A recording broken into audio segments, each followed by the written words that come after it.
it's me, LPS Siren, and today I will be showing you guys my customizing process. Or basically just a tutorial on how I make my customs and some customizing tips here and there. Anyways, tip number 1, or I guess step number 1, is to find an LPS you are going to paint. This is the base I will be using. It is a Cocker Spaniel base, as you can tell. And this Cocker Spaniel base was from LPS Lover QA, or GD LPS. I will be linking their Amazon store in the description below. But now on to step 2, designing the custom. You can easily find these templates by just searching Google for LPS templates.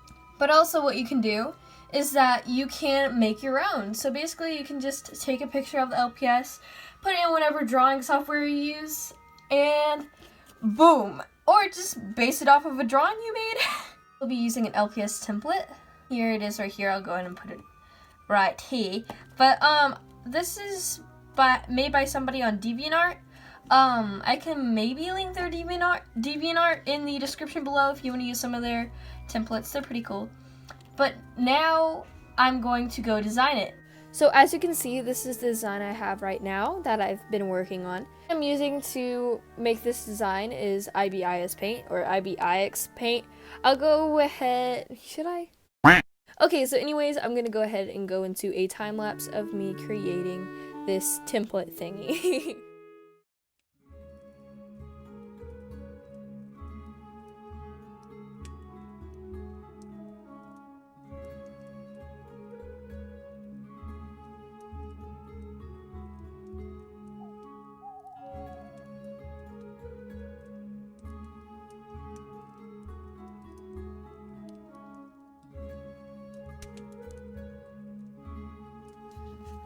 Okay, so the next step is sculpting. So you guys can skip to this timestamp because most of you guys probably aren't going to be doing sculpting, but perhaps, let's say you are. So let's go ahead and get into the sculpting part. Okay, so the modeling clay that I use is a Epoxy Sculpt Part A and B.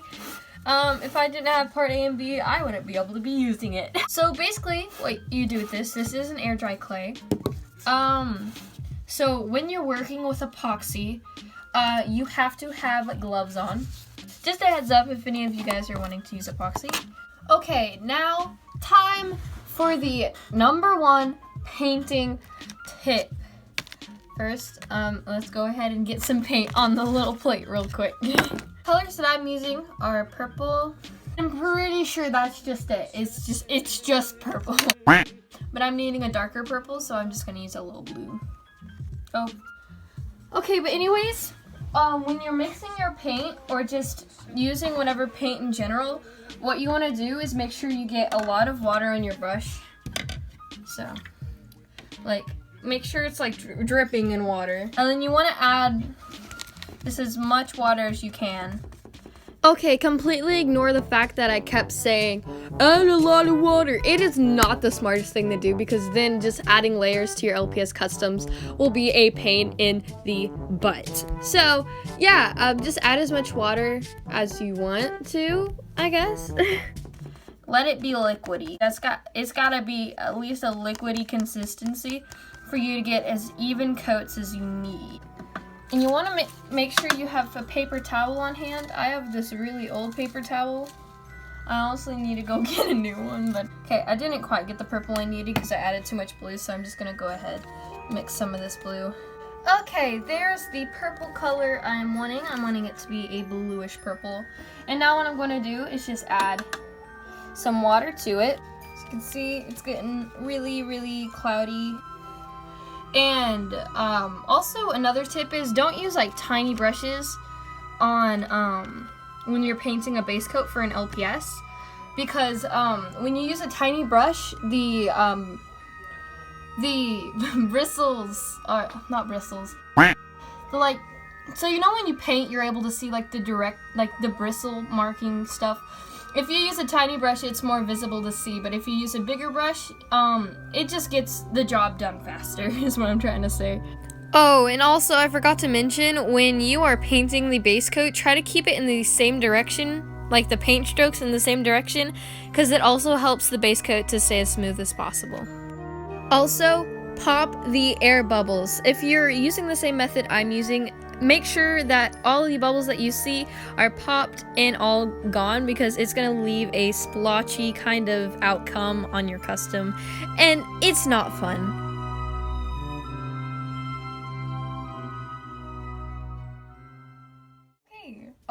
So in mid painting the irises, I realized, oh yeah, I'm making a video of making customs.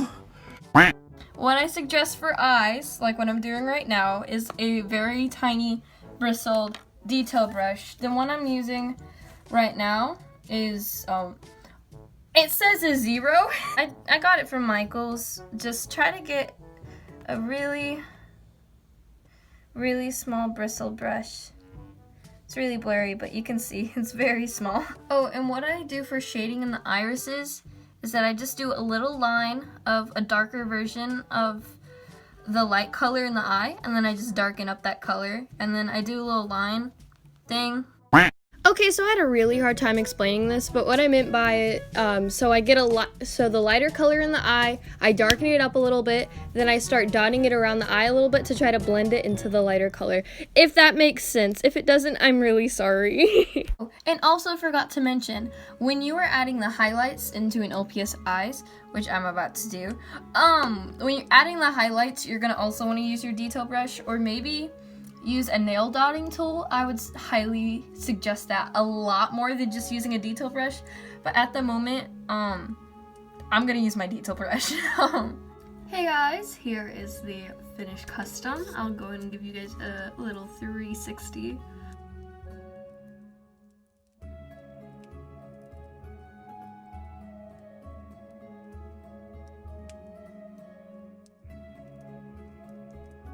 She will be for sale on my Mercari